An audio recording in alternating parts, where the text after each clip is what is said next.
وزدني إيمانا من قلبي الحيران ناديت يا منان وأمرني بالغفران وزدني إيمانا ذنبي تعلاني للذل أردني ذنبي تعلاني من قلبي الحيران. بسم الله الرحمن الرحیم. الحمد لله رب العالمین والصلاة والسلام على رسوله الامین محمد و علی آله و صحبه اجمعین. بینندگان عزیز و گرامی شبکه جهانی وصال حق، سلام الله علیکم و رحمته و برکاته. امیدوار هستم هر جایی که هستید شاد و صحت و سلامت باشید. ما بار دیگر برگشتیم با برنامه زلال ایمان خدمت شما هستیم. همکار عزیزم استاد سلیمانی عزیز را بار دیگر کنار خود دارم. در آغاز سلام های خود و شما بیننده های عزیز را خدمت استاد بزرگوار استاد سلیمانی عزیز تقدیم نموده ایشان را خیر مقدم میگویم.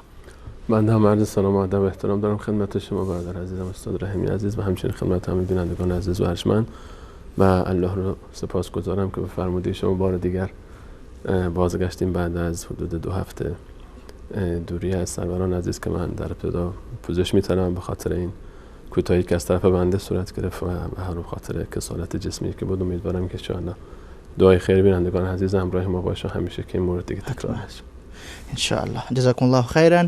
بیننده های عزیز، البته میفهمید در برنامه زلال ایمان ما به موضوعات ایمانی آغاز کردیم. موضوع ایمان را آغاز کردیم، در تعریف ایمان صحبت های داشتیم و سپس ارکان ششگانه ایمان را ذکر کردیم که ایمان دارای 6 رکن می باشد که ایمان به الله، ایمان به ملائکه، به پیامبران، به کتاب های آسمانی، همچنان به روز آخرت و به تقدیر. رکن اول از ارکان ایمان به الله متعال بود. ما از هفته ها و در برنامه های متعدد روی این رکن صحبت های کردیم در مورد شناخت الله متعال و سپس اقسام توحید، در مورد توحید الوهیت، توحید ربوبیت صحبت های داشتیم. البته در برنامه های گذشته در مورد اسما و صفات ما صحبت خود را آغاز کردیم که الحمدلله به بعضی از اسماء حسنای الله متعال پرداختیم، از جمله لفظ جلاله یا اسم اعظمی از اسماء الله متعال که الله است رویش صحبت کردیم و همچنان در مورد 2 اسم بزرگ و 2 اسم از اسماء حسنای الله متعال که الرحمن و الرحیم هستند بحث داشتیم.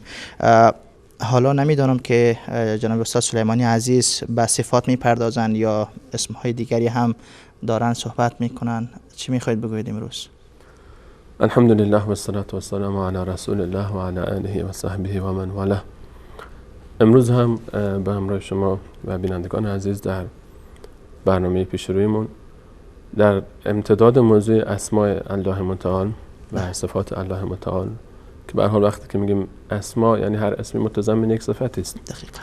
و وقتی که صحبت از اسم میشه حتما صفت و یا صفاتی حتی در یک اسم نهفته است. همون منهجی رو که خود الله متعال به همون به هر ترتیبی رو که الله متعال در کلام پاکش برای ما در نظر گرفته به همون شکل پیش میریم. ما در ابتدای این موضوع به بسم الله الرحمن الرحیم اشاره کردیم و دیدیم که از اونجایی که الله متعال کتابش رو با این تعبیر آغاز فرموده بود، ما هم لفظ جلاله الله رو و همچنین لفظ الرحمن و الرحیم رو، اسم الرحمن و الرحیم رو که متضمن صفت رحمت برای الله متعال بود اشاره کردیم بهش و بهش پرداختیم. اگر به همراه شما ادامه بدیم همین تعبیر رو، یعنی بسم الله الرحمن الرحیم رو در ابتدای قرآن کریم، میبینیم که بعد از اون در ابتدای قرآن کریم در ابتدای سوره مبارکه حمد ما به تعبیر چی میخوریم؟ الحمدلله رب العالمین. الحمد ستایش و تمجید و تمام ستایش ها و تمام تمجید ها و بهترین ستایش ها و تمجید ها از آن الله است. رب العالمین، اون اللهی که رب عالمیان است. الله متعال بعد از اینکه لفظ جلاله الله رو در ابتدای سوره مبارکه حمد برای خود اثبات میکنه و نام مبارک الله رو بعد از اون یک اسم دیگر برای خود اثبات میکنه و اون الرب هست، درست. با تعبیر رب العالمین. ما امروز میخوایم در این برنامه درباره این عنوان صحبت بکنیم، رب العالمین، درست. و یا به صورت خصوص‌تر و خاص‌تر درباره اسم الرب. درست. اسم الرب برای الله متعال که الله متعال این اسم رو برای خودش انتخاب کرده و برای ما معرفی کرده.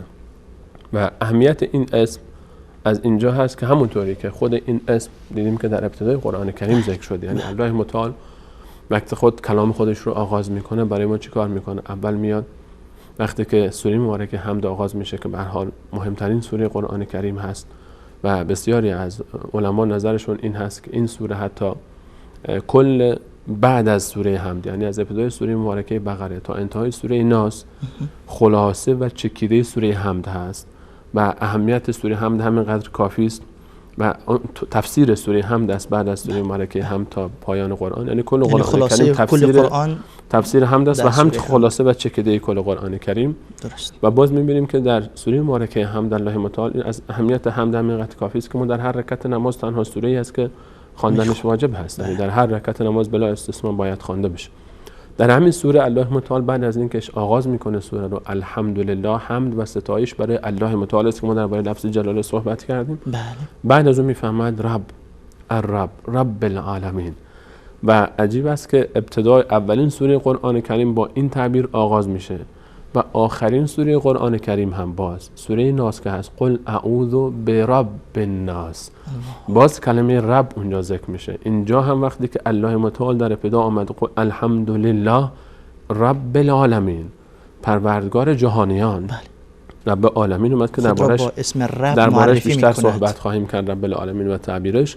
در پایان سوره، در پایان قرآن کریم باز در سوره ناس، آغاز سوره ناس که ابتدا یعنی ابتدای قرآن و انتهای قرآن، باز می‌بینیم که کلمه رب پررنگه، قل اعوذ برب الناس، حتی قبلش قل اعوذ برب الفلق. کلمه رب در ابتدای قرآن و در انتهای قرآن خیلی پررنگه.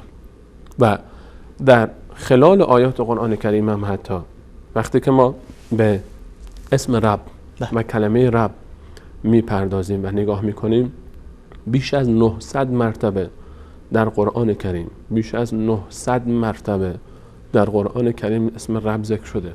یعنی اگر مقایسه بکنیم نسبت به صفحات قرآن کریم که 604 صفحه حداقل مثلا در مصحف عثمان طاها هست، مصحف عثمان طاها که معروف تر هست به مصحف بین المللی قرآن جهان اسلام معرفی شده فعلا، در هر صفحه دیگه میشه گفت یک بار هم حتی بیشتر از یک بار در هر صفحه ما در هر صفحه یعنی در هر ما در هر دو صفحه 3 بار میبینیم که حداقل مثلا میانگین این اسم تکرار میشه و این نشان از اهمیت این اسم داره و این نشان از این موضوع داره که این اسم برای الله متعال و برای ما حتی نه تنها برای الله متعال به هر حال این اسم بسیار عظیمی است و برخی از مفسرین و بسیاری از محدثین آمدن و گفتن که این اسم از مهمترین اسمهای الله تعالی است و علامه ابن قیم جوزی تعبیر بسیار زیبایی دارد که میفهمد این اسم در برگیرنده تمام اسما و صفات الله متعال است و این اسم یعنی کلمه الرب.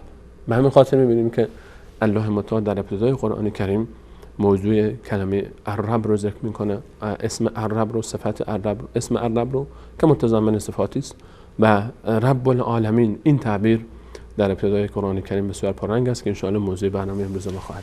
ان شاء الله. تشکر، سلامت باشید. پس بیننده های عزیز، قسمی که جناب استاد سلیمانی عزیز عرض کردن، موضوع این هفته ما در مورد یک دیگر از اسماء حسنای الله متعال، یکی از مهمترین و اعظمترین اسمای الله متعال که الرب هست و گفتن در قرآن کریم بیش از 900 مرتبه این اسم وارد شده است که دلالت بر اهمیتی ویژه این اسم می کند. استاد سلیمانی عزیز، حالا که از الرب یا اسم الرب که یکی از اسمای حسنای الله متعال صحبت می کنید، میشه برای ما الرب یا رب العالمین را معنا کنید؟ الرب یعنی چی؟ فارسی ساده تر اگر ما بفهمیم که چی است. رب، ما وقتی که به ترجمه تحت لفظی کلمه رب بپردازیم، رب در لغت عرب به معنی‌های مختلف، معانی مختلفی استفاده میشه درست. در ادبیات عرب. چون تعبیر کلمه عربی است، به هر حال طبیعتا ما باید برگردیم به لغت عرب و ببینیم که در فرهنگ عرب و لغت عرب به چه معنی است. کلمه رب در لغت عرب به معانی مختلفی استفاده میشه و مشهورترین و مهمترین کلمه تعبیری که استفاده میشه برای رب، موضوع رب، کلمه رب به معنای مربی هست که مربی هم خودش باز از رب و مربی از اصل مصدر تربیه گرفته میشن. تربیت. مربی به معنای کسی است که تربیت میکنه. به تعبیر خیلی ساده تر ما در فارسی هم استفاده میکنیم. این تعبیر ما در فارسی هم داریم که میگیم مربی مثلا فلان سن علم هست، مربی آموزشی، مربی کسی که تربیت میکنه. مربی معنی کسی که تربیت میکنه.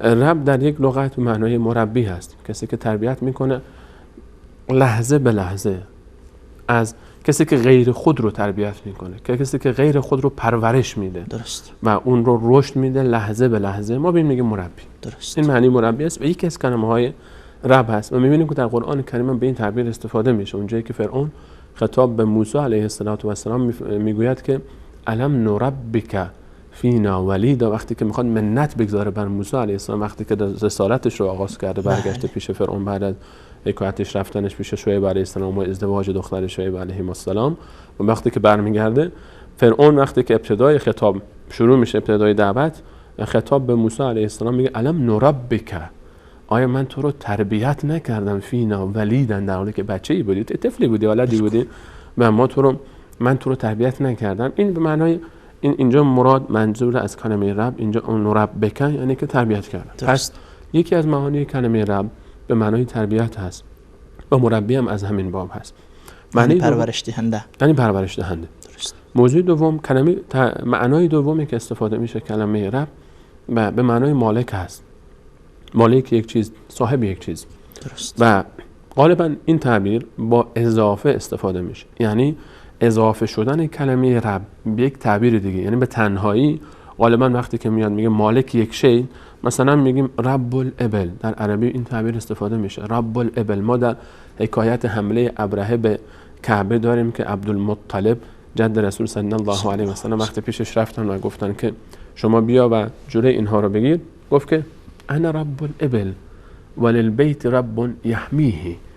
و موقعی که شترهاشو در بین اونها لشکر ابرهه 200 شترهاشو برده بودن، من رفت از ابرهه شترهای خودش رو طلب کرد که لشکرت شترهای من گرفتن. تعجب کرد تو الان سردار مکه‌ای و باید حامی کعبه باشی، تو اومدی شترهاتو از من طلب می‌کنی، من می‌خوام برم کعبه شما رو خراب کنم. اون در پاسخ گفت انا رب الابل، من صاحب شترها هستم، ولی البیت رب سیحمیه. و در یک تعبیر یحمیه، اون خانه برای خودش صاحبی داره، کعبه صاحبی داره و اون حمایتش میکنه، من صاحب این شترها هستم. رب البیت مثلا گفته میشه صاحب خانه، رب الابل. و در احادیث رسول صلی الله علیه و سلم شبیه این تعبیر رو ما داریم که اینجا مراد از کلمه رب اینجا چی هست؟ صاحب و مالک هست. اینجا به معنای صاحب و مالک استفاده میشه. معنی دیگری هم کلمه رب داره. همین تعبیر در سوره قریش هم که اومده به همین معنا میباشد، فلیعبدوا رب هذا البیت. رب هذا البیت هم اینجا یکی از معانی رب هذا البیت یعنی مالک این خانه و صاحب این خانه. درست. الان معنی دیگری هم باز کلمه رب داره، به جز معنای مربی، پرورش دهنده و معنای مالک و صاحب، معنای سومی هم داره که معنی رب در لغت عرب به معنای کسی که مورد اطاعت قرار میگیره، المطاع به تعبیر عربیش، یعنی کسی که مورد اطاعت قرار میگیره. سید المطاع هم میگن مثلا این تعبیر. کسی که مورد اطاعت قرار میگیره به اون رب هم گفته میشه در عربی. ما مثالش رو در قرآن کریم هم داریم که الله متعال وقتی که دو تا زندانی که در زندان با یوسف علیه السلام بودن و خوابهای خود رو تعبیر کردن و اون کسی که خواب دیده بود که انگورها رو آب میگیره و شراب درست میکنه، خطاب به اون یوسف علیه السلام فرمود اما احدکما فیسقی ربه خمرا، اما اون کسی که از شما خواب دیده بود که انگور رو خواب میبینه، اون می نوشاند ربش، تعبیر اینجا اومده ربه خمرا، شراب می نوشانه بعداً به اینجا معنای سردار خودش، معنای کسی که مورد اطاعت قرار میگیره، یعنی سردارت رو اونجا شما میری و بهش خدمت میکنی، ساقی پادشاه میشه. درست. معنی دیگری هم باز در که معنای عامترش هست استفاده میشه که معنای معبود هست. رب به معنای معبود. رب به معنای معبود هست که این معنا دیگه اینجا بیشتر از معنای لغوی هم به هر حال این معنا در برگیرنده همه معنی اولی هست، یعنی معنی هم معنی قسمت بحث تربیت و مربی هست، هم معنی مالک هست، هم معنی صاحب است. اینها معنی لغوی هست. وقتی که رب استفاده میشه، کلمه رب و خود رب وقتی که اضافه میشه برای غیر الله متعال هم استفاده میشه به شرط اضافه شدن. گفتیم مثل رب البیت، رب الابل.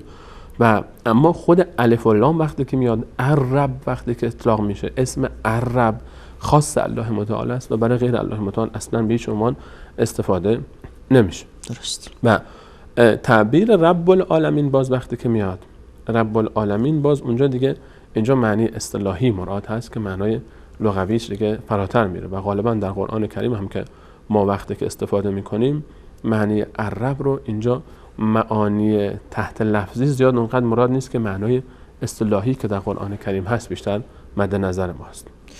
درست. شما گفتن که رب یا کلمه رب در لغت عربی برای این معانی که ذکر کردین که به معنای پرورش دهنده یا مربی، به معنای سید، مالک و چیز سوم معبود گفتین، چیز چهارم معنای سید مطاع، سید مطاع و معبود.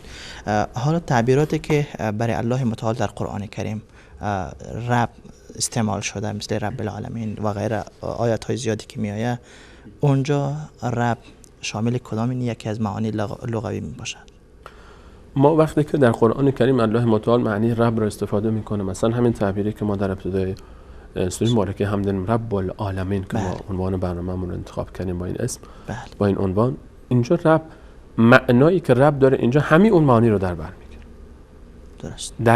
در معانی لفظی، یعنی همه معانی لفظی رب به صورت لفظی وقتی که ما ذکر کردیم اینجا هم معنی مربی هست، هم معنی مالک هست، هم معنی سید مطاع هست و هم معنی معبود هست و بلکه بیشتر از این.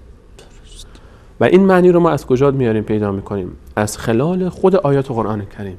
وقتی که الله متعال کلمه رب رو استفاده میکنه، تعبیر رب العالمین رو ما شرح این رو در کجا داریم؟ شرح این رو ما در آیات دیگر داریم. رب العالمین، خود عالمین رو اگر بخوایم تحت لفظی توضیح بدیم، عالمین جمع عالم هست. عالم یعنی یک دنیا.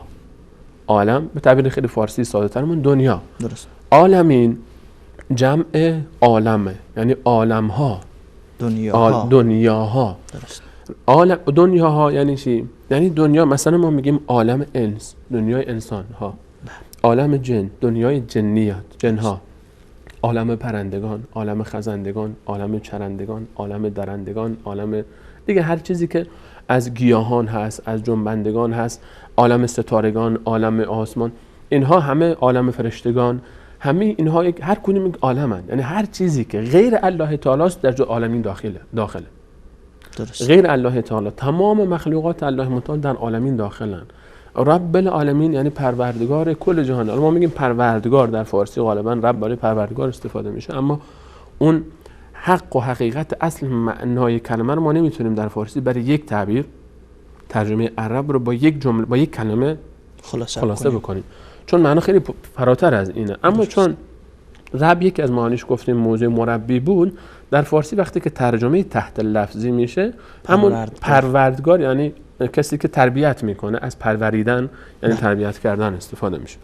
اما در قرآن کریم اگر بیایم ببینیم که قرآن کریم کلمه رب رو چی برای ما ترجمه کرد، به عنوان مثال ما گفتیم که 900 مرتبه این تعبیر ذکر شده که نمیتونیم که کلش رو ما بخوایم 900 باشه رو ذکر بکنیم، چندین برنامه نیاز داریم تا بخوایم همه اینها رو یکی یکی بررسی بکنیم. اما عنوان نمونه اگر معانی رب رو در قرآن کریم میخوایم بررسی بکنیم، ما در سوره مبارکه بقره، در ابتدای خود سوره مبارکه بقره اولین تعبیری که داریم یا ایها الناس، اولین خطاب قرآن کریم، یا ایها الناس اعبدوا ربکم، ای مردم پروردگارتون رو بپرستید، ربتون رو. حالا اجازه بدید من رب رو اینجا پروردگار ترجمه نکنم تا اون حق معنای اصلی رو خودمون درک بکنیم. درست. بپرستید ربتون رو، الذی خلقکم.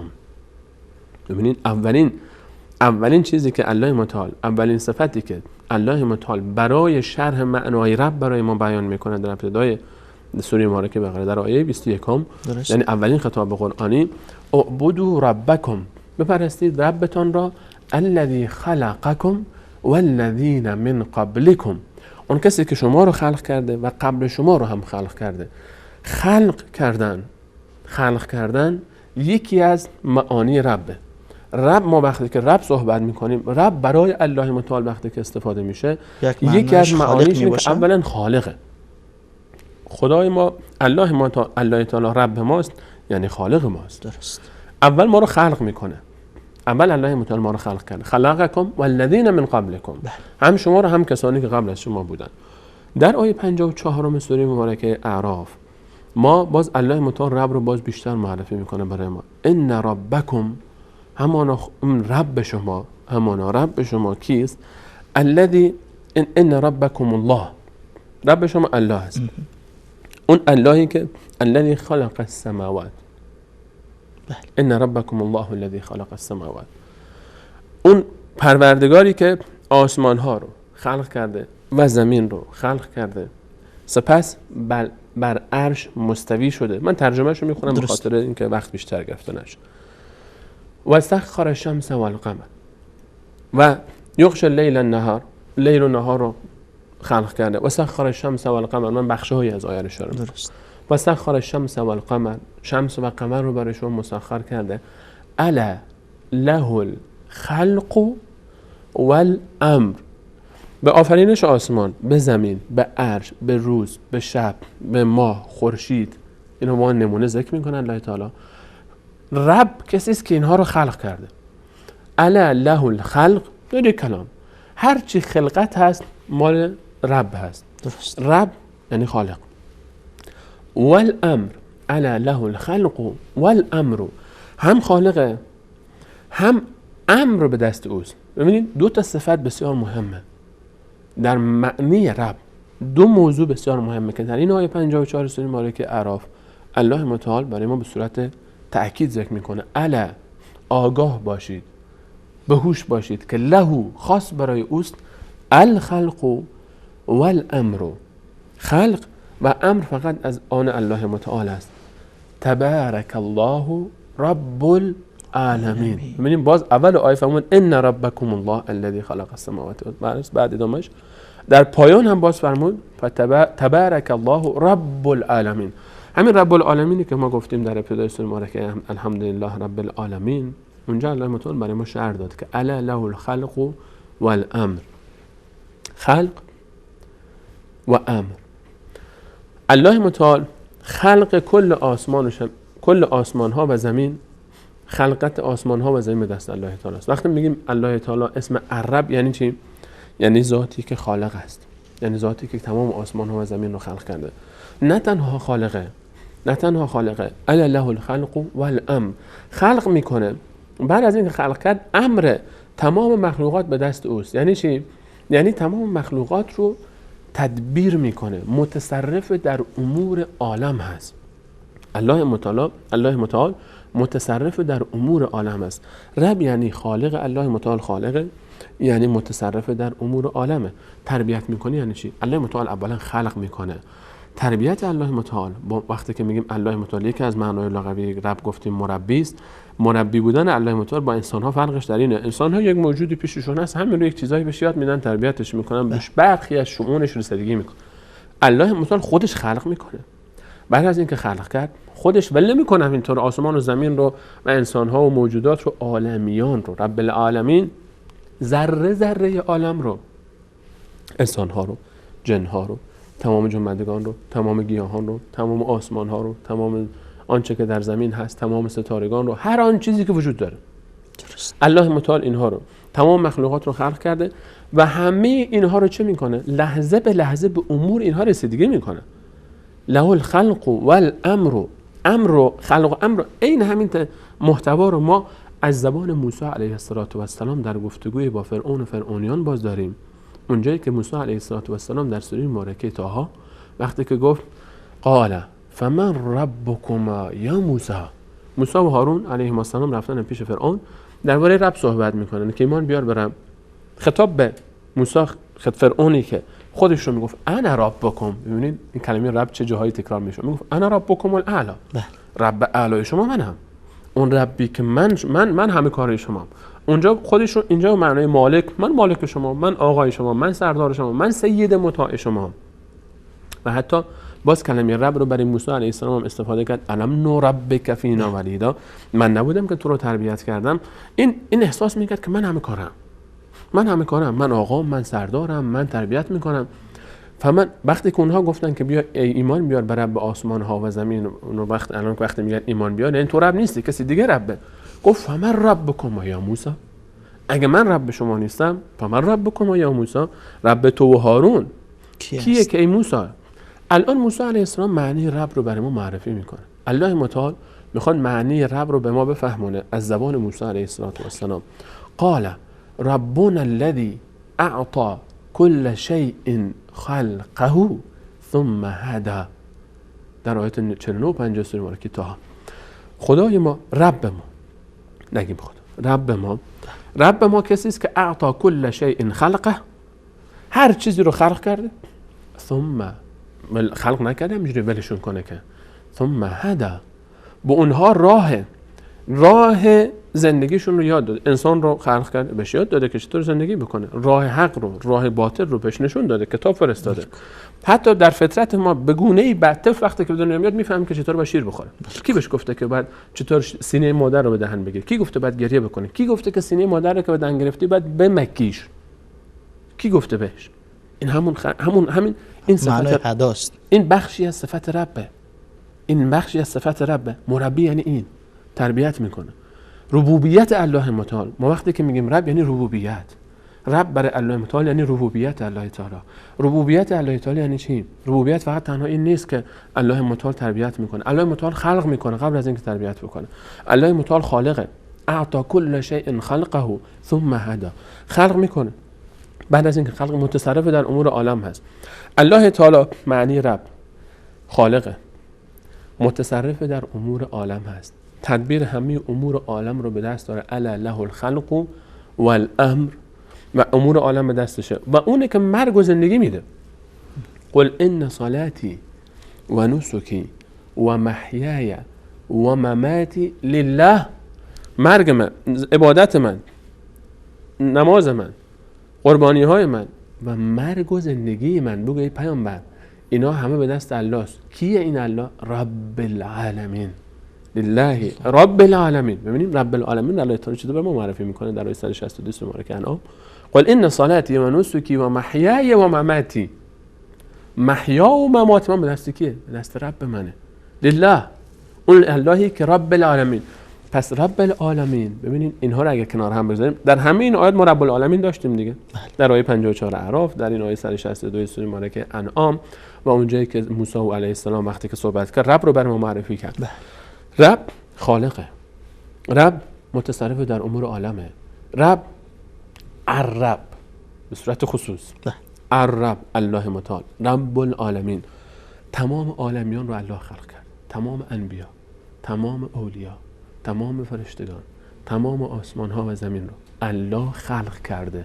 اینا مخلوقات الله و نیاز دارن به هدایت الله.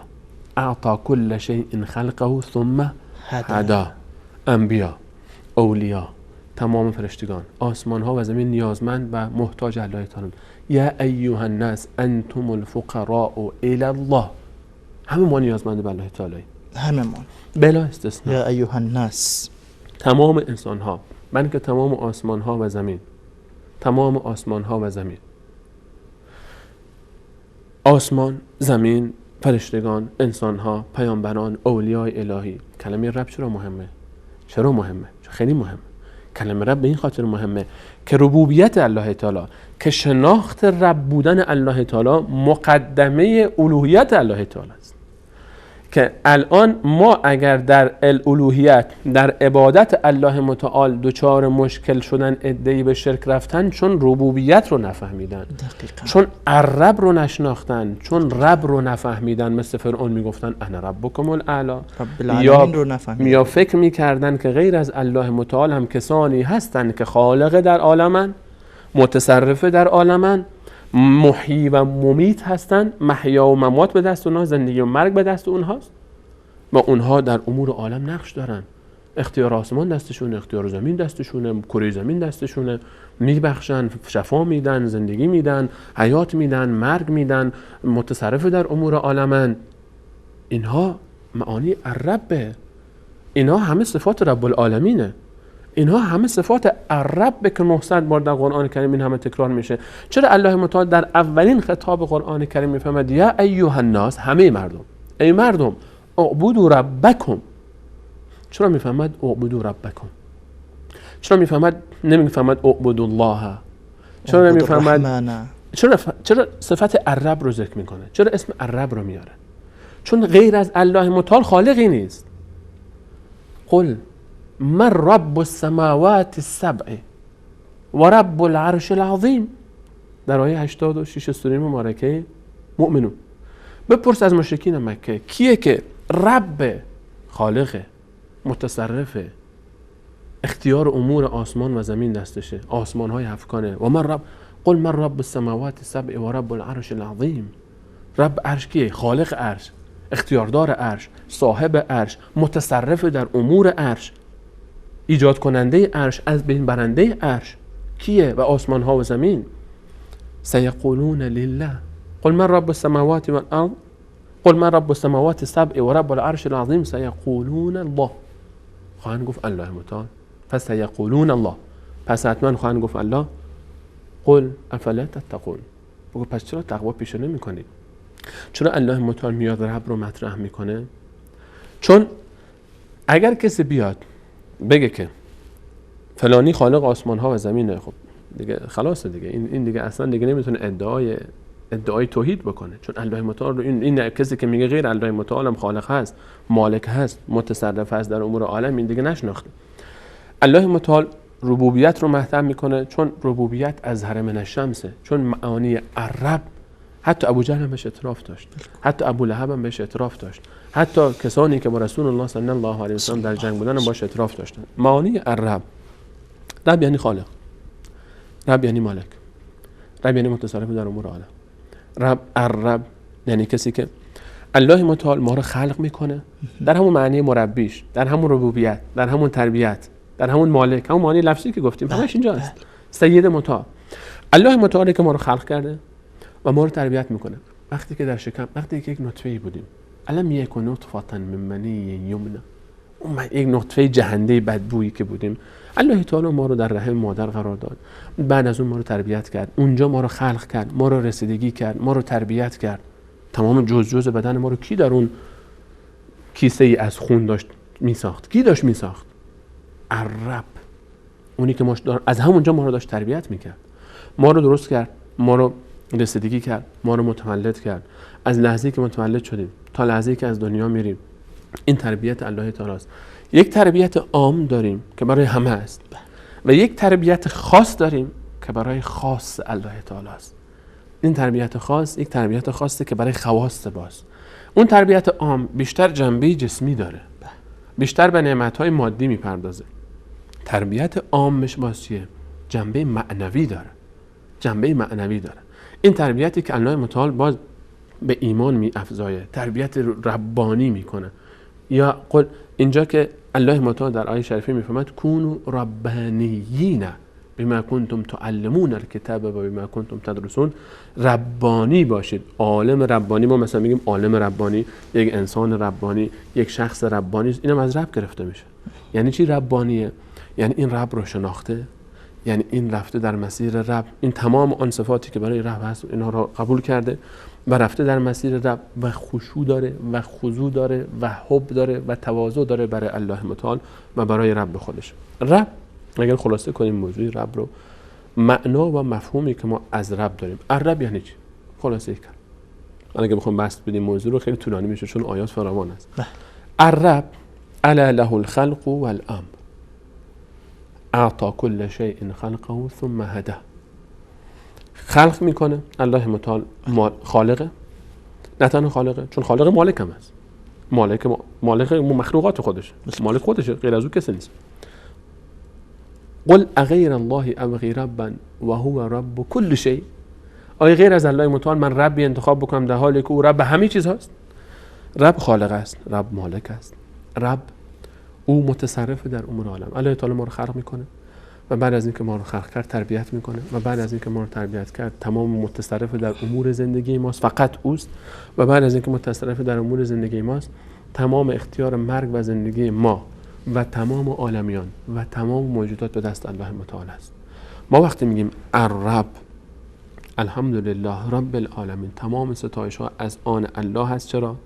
چون او رب عالمیان است. تا همه رو خودش خلق کرده، اختیار همه به دست خودش هست، مرگ و زندگی همه آنچه که مخلوقات است به دست اوست، متصرف در امور کل عالم به دست اوست و سید مطاع در بین همه عالم تنها اوست.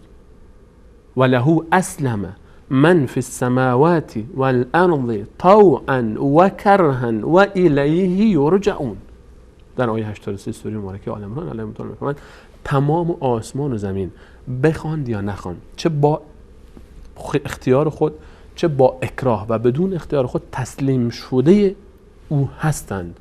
چون ما در تمام قواعد و ضوابط و قوانین که الله متعال در خلقت آسمان ها و زمین داره تابع او هستیم. ما تابع این قوانینیم.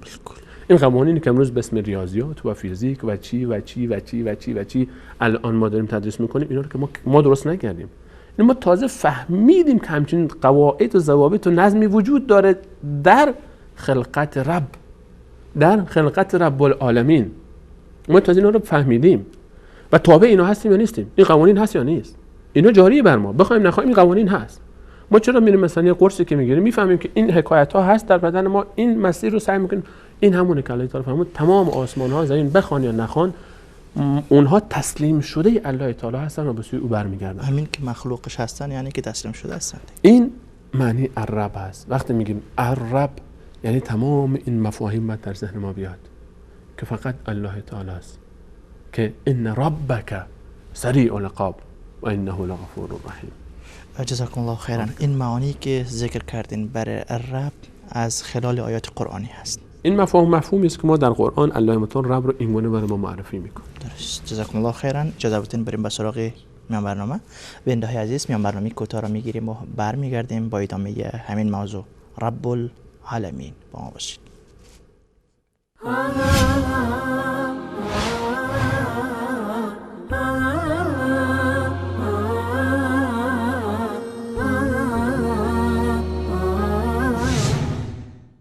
خداوندا تویی پروردگارم، همه از توست یا رب هرچه دارم.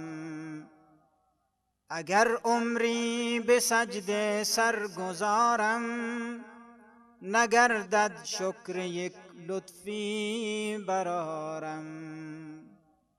به داد ما ز گمراهی رسیدی و ما را بر هدایت رهنمودی. همه محتاج تو بی نیازی، ندانم از تو دیگر چاره سازی. تو را خوانم که دانم می توانی، و نزدیک تر به من از شهرگانی. فقط عالم تویی از علم غیبی، که ذاتی کامل و بی نقص و عیبی. تویی یکتا ترین یکتای پاکم، گواه ذات تو هر ذره خاکم. همه از هر نژاد و رنگ و دینی، تو را دانند که رب العالمینی. ولی دست نیاز بر غیر آرند، و نام خود مسلمان هم گذارند. بخوانند بر ندا صدها خدا را، ز جمله انبیا و اولیا را.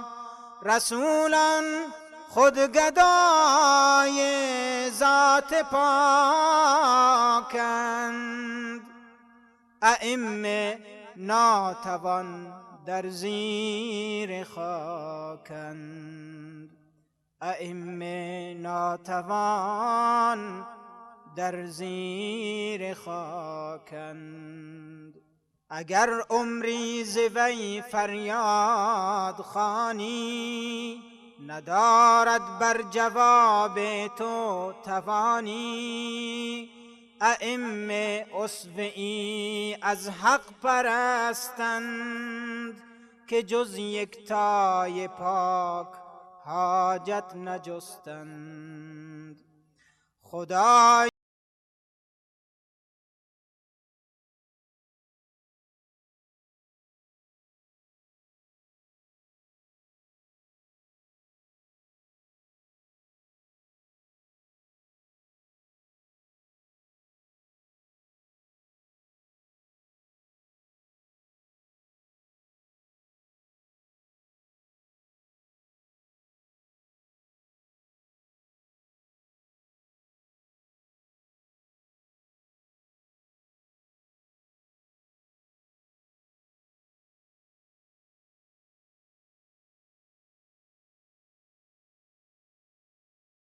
مبارک بر تو باد یکتا پرستی.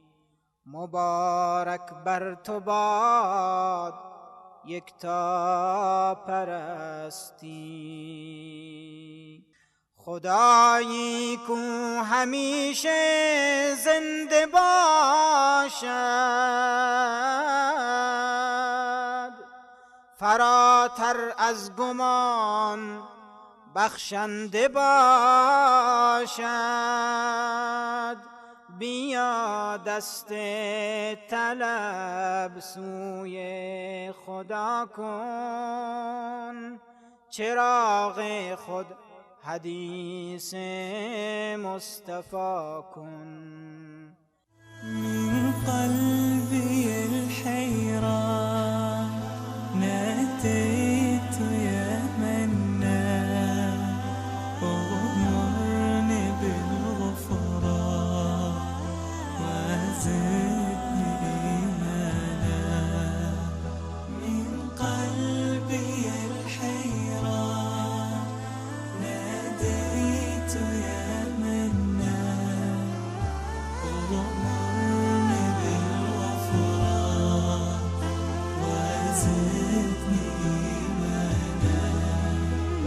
ذنبي تعلاني للذل أرداني، ذنبي تعلاني من قلبي الحيران. با سلام مجدد خدمت شما بیننده‌های عزیز و گرامی، با برنامه زلال ایمان خدمت شما هستیم. موضوع این هفته ما بود رب العالمین. در ابتدا استاد سلیمانی عزیز کلمه رب را در لغت عربی معنا کردند و معناهای آن را ذکر کردند و سپس اسم رب یا رب العالمین که در قرآن کریم گفتن بیش از 900 بار وارد شده است، تمام معانی های لغوی و بیشتر از آن را در بر میگیرد وقتی که این اسم برای الله متعال اطلاق می شود. استاد سلیمانی عزیز، البته خیلی جای تأسف است که باز هم بندی از بنده های الله، مخلوقی از مخلوقات الله، با این همه وضاحت و تصریحاتی که در قرآن کریم هست، الله متعال خود را با طریقه های مختلف خیلی واضح و صریح معرفی می کند، باز هم کسی بیاید و نشناسد رب خود را. واقعا زیانکار نیست؟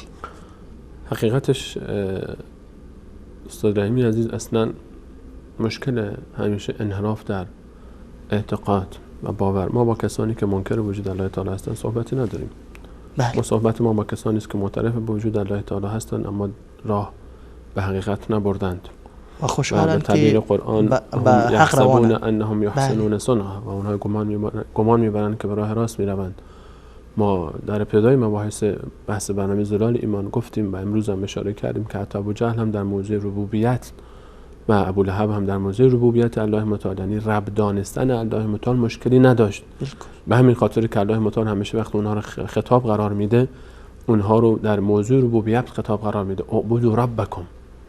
و یا در سوره مبارکه انبیا مثلا الله متعال میفرماید و انا ربکم فاعبدون، من رب شما هستم. وقتی ربم پس من عبادت کنید دیگه، فقط من عبادت کنید، غیر من عبادت نکنید. اما مشکل در اینه که تمام ریشه خرافات رو وقتی ما نگاه میکنیم میرسیم به این مشکل که و ما قدر الله حق قدره، الله رو اونگونه‌ای که باید بشناسن نشناختند.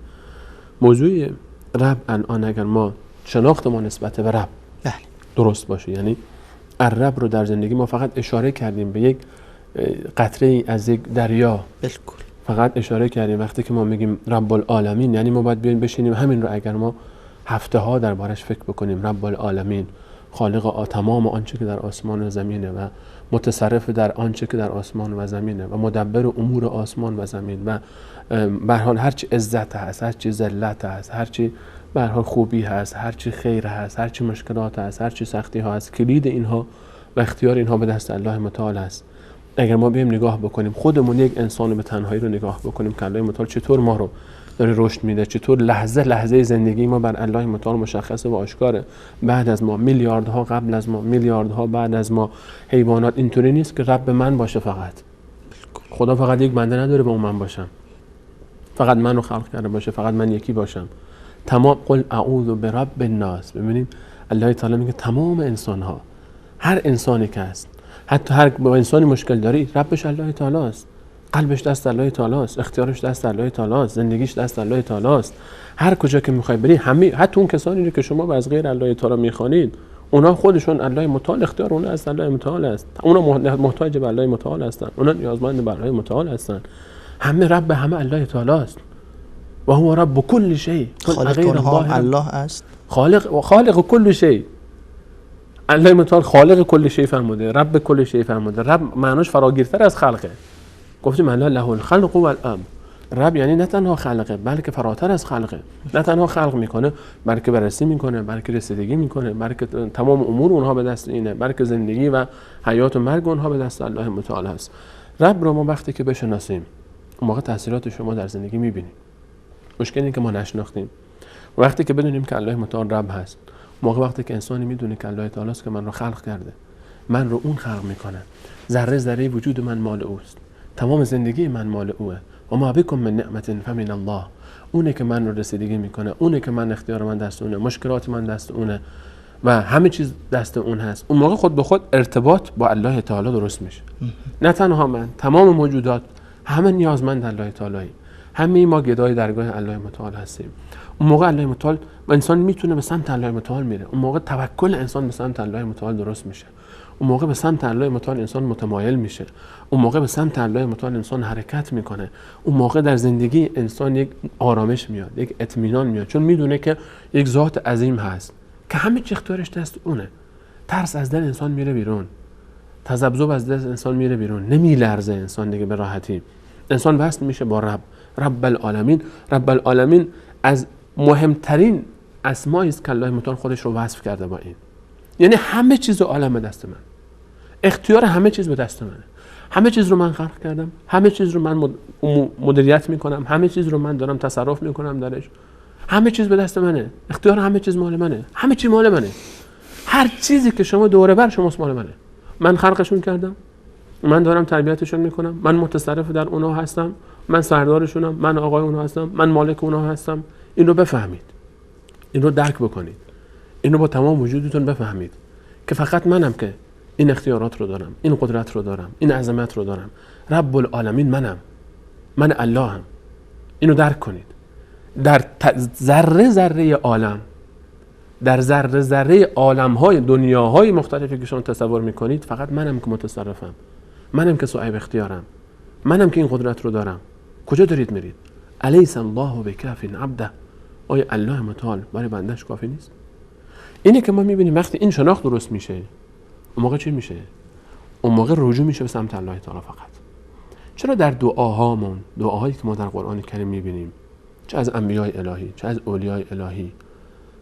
مهمترین جمله‌ای که ذکر میشه ربنا. چقدر ربنا در قرآن ما داریم؟ چقدر دعاهایی هستن که با کلمه رب شروع میشن؟ اینه که ثمرات شناخت چیه؟ الرب، اسم الرب. ما وقتی که معناش رو فهمیدیم، مفهومش رو فهمیدیم، درک کردیم، تقرب پیدا میکنیم بهش. ما در ابتدای بحث اسماء و صفات گفتیم الله متعال فرمود ولله الاسماء الحسنى فدعوه بها. الله متعال اسماء بسیار نیکو و بالایی داره، الله رو با اون اسماءش بطلبید. یکی از این اسما همین الرب هست. بالکل. که ما الان با این اسم الرب باید الله متعال رو بطلبیم. چطور؟ ما اول باید این معنی رو در وجودمون بیاریم. ما وقتی میخوایم دعا بکنیم مستحب است و سنته که ما دستامون رو میگیریم بس پیش الله متعال به این شکل، به مانند یک گدایی، یک فقیری انگار گدایی میکنه از کسی، دستامون اینطور میگیریم به سمت الله متعال، سرمون رو میندازیم پایین، دستمون رو بلند میکنیم با دلی شکسته و خاضع در برابر کی؟ اون کسی که من رو خلق کرده. خلق کرده یعنی چی؟ یعنی تک تک سلولهای بدن من اختیارش دست اونه. تک تک تمام آن چیزی که دور بر من دست اونه. تک تک مولکول های عالم رو الله تعالی داره مدیریت میکنه. اون خلق کرده اصلا. همه چی به دست اونه. همچین احساسی وقتی به وجود میاد انسان میاد میشینه و دست بلند میکنه. اون موقع میگه ربنا. آدم علیه السلام دعا کرد، مادرمون حوا، اولین انسان هایی که الله متعال خلق کرد، پدر و مادر انسان ها. ربنا. چطور دعا کردن الله متعال رو؟ ربنا. گفتن رب، تو ربی، تو مالکی، تو خالقی، تو رازقی، مرگ و زندگی دست توه، تمام وجود ما مال توه، اختیار مال توه. ربنا ظلمنا انفسنا، ما ظلم کردیم به خودتون، و ان لم تغفر لنا و ترحمنا لنکونن من الخاسرین. اگه ما رو نبخشی، اگه ما رحم نکنی، ما خیلی زیان کردیم. وقتی الله متعال انسان رو رد بکنه مشخصه که ضرر میکنه. نوح علیه السلام ما فقط به حق فلان ولی فلان نبی، تمام انبیای الهی و اولیا ببینیم چی کار کردن، ببینیم چطور دعا کردن. نوح علیه السلام، من نمونه فقط ذکر میکنم. نوح علیه السلام و نادى نوح ربه، باز کلمه رب میاد و فرمود نادى نوح الله و نادى الله و نادى الرحمن رب و نادى نوح ربه ربي ان ابني من اهلي فقال رب ان ابني من اهلي. اونجا که پسرش کنعان داشت غرق میشد گفت ربی اعتراف به چیه؟ اعتراف به ذلت در برابر خالقه، به بندگی. وقتی من میگم یا رب یعنی تو خالق منی، تو مالک منی، من گدام، من فقیرم، من در به در، من هیچی نیستم اصلا، من هیچی نبودم، تو منو خلق کردی، تو من رو رشد دادی، تو منو به اینجا رسوندی. اختیار تک تک سلولهای بدن من، قلب من، روح من، جسم من و نه تنها من، اون شیطانی که در برابر منه و من رو گمراه میکنه به دست توه، اون دشمنی که من ازش میترسم به دست توه، اون مشکلی که اونجا گیر کردم اختیارش به دست توه، چون تویی که رب کل شیء، تو همه چی به دست توه. هر مشکلی اگر هست، هر سختی اگر هست، هر مصیبتی اگر هست، هر کمی اگر هست، هم کاستی اگر هست، هر احساس خطری اگر وجود داره اختیارش دست الله تعالی است. من وقتی میام پیشش دعا میکنیم یا رب، همین یا رب خودش اعتراف به تمام این چیزها است. اینه که بعدش دعا شروع میشه. نوح علیه السلام همینو گفت. ابراهیم علیه السلام چی گفت؟ گفت که ربنا تقبل منا، پروردگارا، خدای ما، ای رب ما، ربنا تقبل منا، از ما قبول بکن. درباره موسی علیه السلام وقتی که نگاه بکنیم رب اشرح لی صدری، داره میخواد بره دعوت شروع بکنه. ربی اشرح لی صدری و یسر لی امری واحلل عقدة من لسانی، تو خالقی، تو رازقی، همه کارا رو تو میکنی، این سینه من رو اختیارش دست توئه، بزرگش کن. این لکنت زبانی که من دارم اینو کمی حلش کن، مشکلش رو، کار من آسون کن، همه کار تویی. وقتی که میایم سراغ بقیه انبیای الهی، وقتی که نگاه میکنیم زکریا و زکریا اذ نادى ربه، رب رو صدا میکنه. چرا؟ فرزند نداره، نه مشکلی بی فرزندیه. الله است که خالقه، الله است که رازقه، الله است که این کار انجام میده.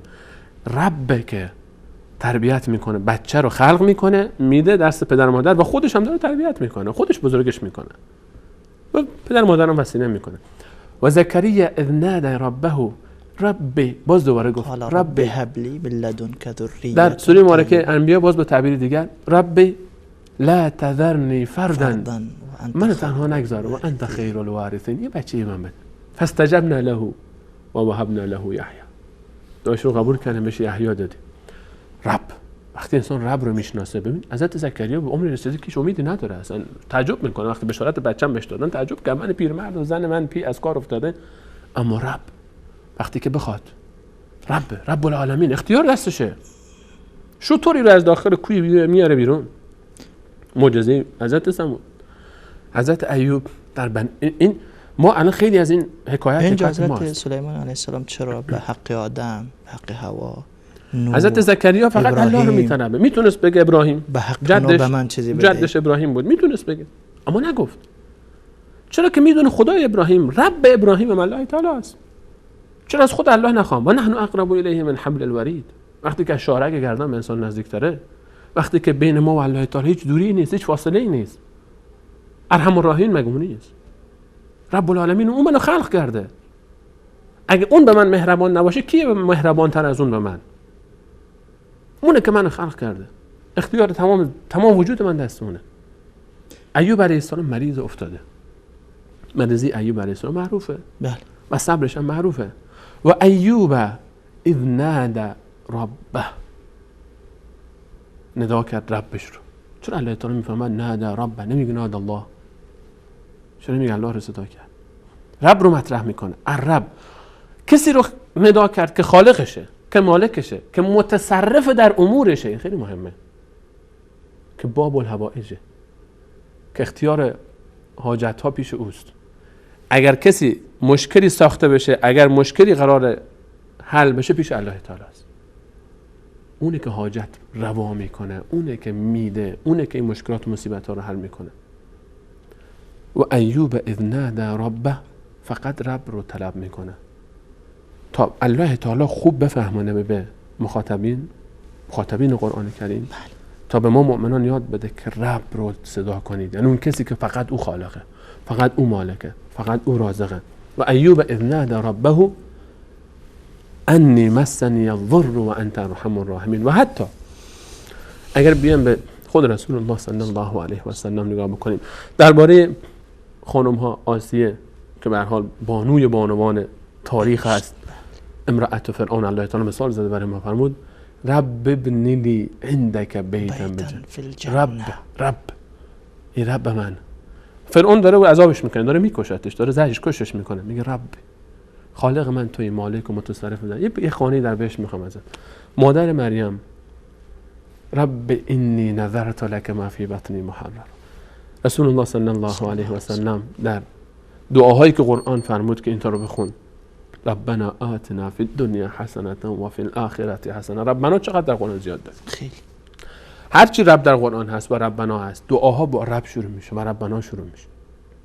چون انقدر تاکید، حتی در سید الاستغفار که رسول صلی الله علیه و سلم فرمود این سید الاستغفار هست، اللهم انت ربی، اعتراف به ربوبیت الله تعالی، ربوبیت الله تعالی، اعتراف به ربوبیت، اعتراف به اسم الرب و صفت ربوبیت. و این مورد که فقط تنها الله خالقه و مالکه و متصرفه در امور ماست و مدبر امور ماست و مرگ و زندگی ما به دست اوست، این قدم اول دعاست و بلکه قدم اول عبادته. اگر ما الله را به عنوان رب نفهمیدیم یعنی چی؟ رب یعنی چی؟ و نشناختیم ربوبیت الله تعالی رو، الرب رو نفهمیدیم، اون موقع در عبادت مشکل داریم.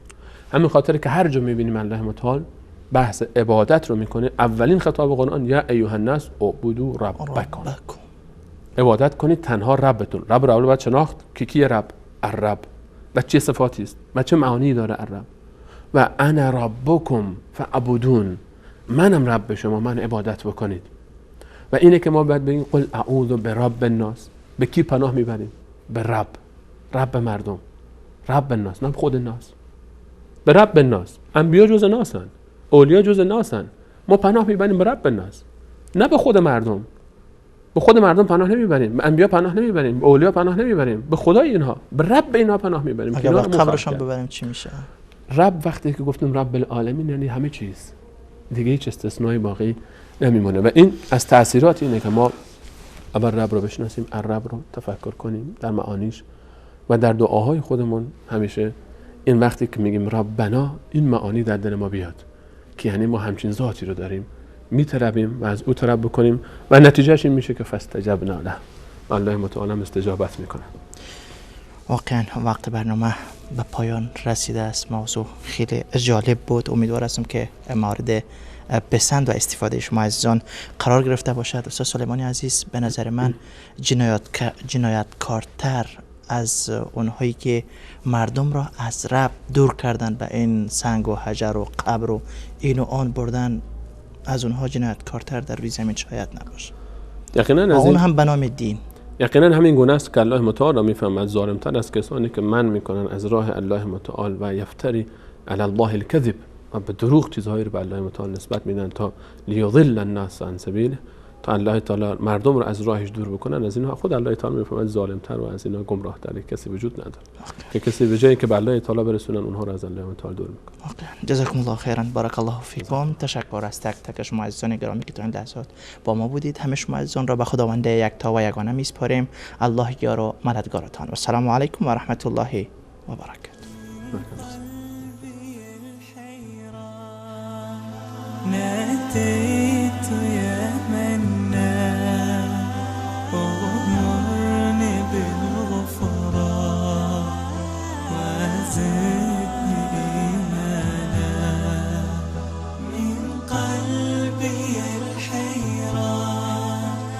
ناديت يا منان وغمرني بالغفران وزدني إيمانا. ذنبي تعلاني للذل أرداني. ذنبي تعلاني